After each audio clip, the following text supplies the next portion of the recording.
Our pleasure this morning again to kind of wedging in a little extra time here to have an old friend and an old, shouldn't use old, friend of long-standing, Orville, and former classmate, still a classmate, but we attended high school together. And Orville recently went to Washington, D.C. On the Land of Lincoln Honor Flight. Orville, welcome.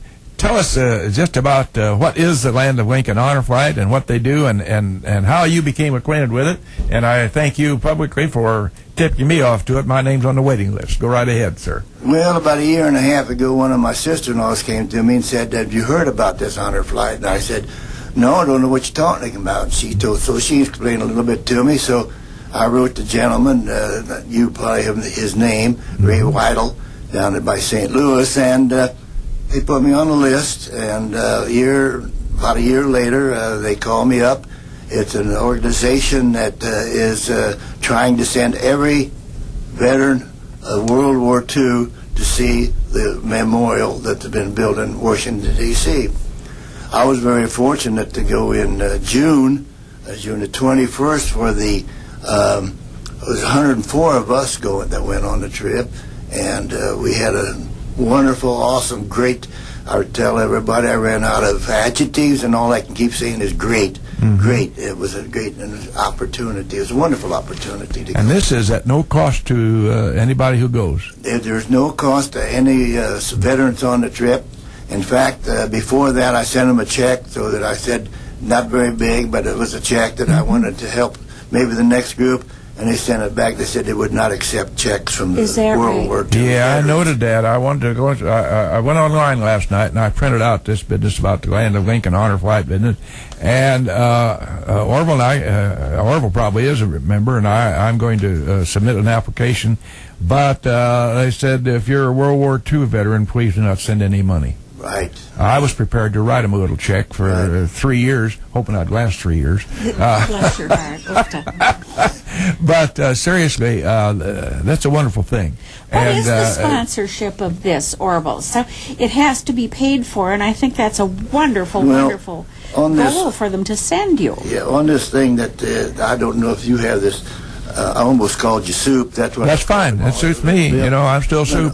On this that we get, it says the fundraising donations, and if you don't mind me reading it to you. Please do. Fundraising efforts and donations supply the funds to spend the veterans to Washington, D.C. Land of Lincoln Honor Flight is accepting donations from individuals, businesses, and organizations, and that's how they pay for it. So somebody's got to get motivated to do that. Right, and I try to tell everybody I can, if they have an extra $1 or $2, please send it to them, because it's a wonderful idea. I like to had a movie. I can get a movie of it, and I'm going to get that. Of some of them on wheelchairs. Some of them come in on wheelchairs on the plane, and they'd have to lift them out of the wheelchairs and put them in a seat. But they still go. And they were still going, and happy to go because of that. So it was a wonderful opportunity for me, and I have been to Washington, D.C., but it's changed an awful lot since I was out there. Oh, yeah. Sure. Had you seen the memorials prior to this trip? I had never seen it, no. But I'd been on that mall many a time. I used to take seniors when I was teaching out to Washington, D.C. on a trip, and it has changed. It is beautiful. It's awesome. It's great. You've got a great shirt on there. I don't know where the camera's going to be able to pick that up there this morning. Land of Lincoln, he's got Abe there, and then there's a great B-17, and then it's underneath that it shows Honor Flight. I'm looking right in the back seat of that B-17, or in the back, just behind the coyotes. I know exactly where that seat is. And on the back you've got some. If you can read this, thank a teacher. If you can read this, thank a veteran. Did that shirt? Is that something you bought, or did they give you that shirt? They give you a shirt. They give you a cap. If it's raining, they have ponchos for you. They have box lunches for us all the time. We don't have to get off, and it's wonderful. I don't know how else to say it. You know, that they do a beautiful job for us.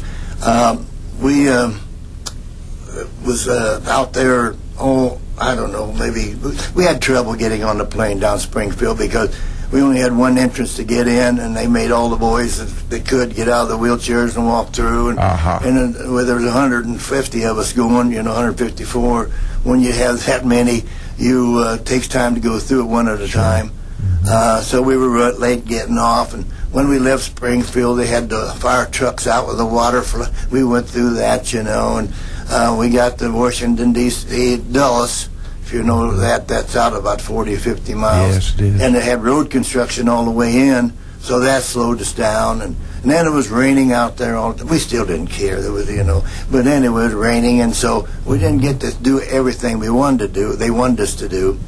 In fact, they wanted us to be there to eat lunch underneath the cherry blossom trees, and they were black because it had been hit by the frost, I assume. And but it was great, dude. You can't complain about something like that. What battles were you in, Mr. Shaffer? I was not in any battles. I was in the U.S. Navy, and I was stationed stateside. I was in Norfolk, Virginia, getting ready to go aboard ship. That's a battle in and of itself. And got ready to go aboard the ship, and they called me off and sent me to a hydraulic school. I was an aviation machinist. That's a nice, beautiful name for an airplane mechanic. And went to hydraulics because the Navy planes were all hydraulic. Well, when I got out of there, they sent me to Corpus Christi, and then I was down there the rest of the time. Well, when I got home, I'd found out my only last brother had been killed in the Battle of the Bulge. So Dad had gone to the Red Cross, so I didn't know that, so I didn't have to go. I didn't go overseas. That's appropriate. He'd already lost his brother over there, so why send another? So, but they said, that's my story. And that's when I called him, and I told Ray Weidel, I said, send somebody else in my place, because there's so many that had a lot more opportunity to be in trouble than me, and they should go for it. And he said no. He said, you had your time in, so that's it. So as I said, it's a wonderful and beautiful operation that they have. Yeah, it's a national-wide now, I understand. Yes, I didn't know that. And when we were there were 5 bus loads ahead of us from Chicago. So they were ahead of us on the tours, and we had to wait for them once in a while.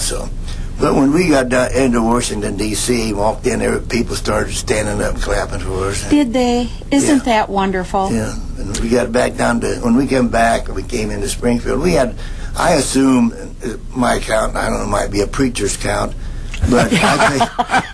You got that, preacher? Yeah, I think we had around 1,000 people down there in Springfield, waiting to receive you home. Receiving us home, and it was late. It wasn't like 5 o'clock at night. No, it was 9-something at night when we got back in. And little boy about, I don't know how tall, handed me a flag, And so, won't that make you walk tall? That made me walk tall. Yeah, no kidding. Yeah. So basically, you can't.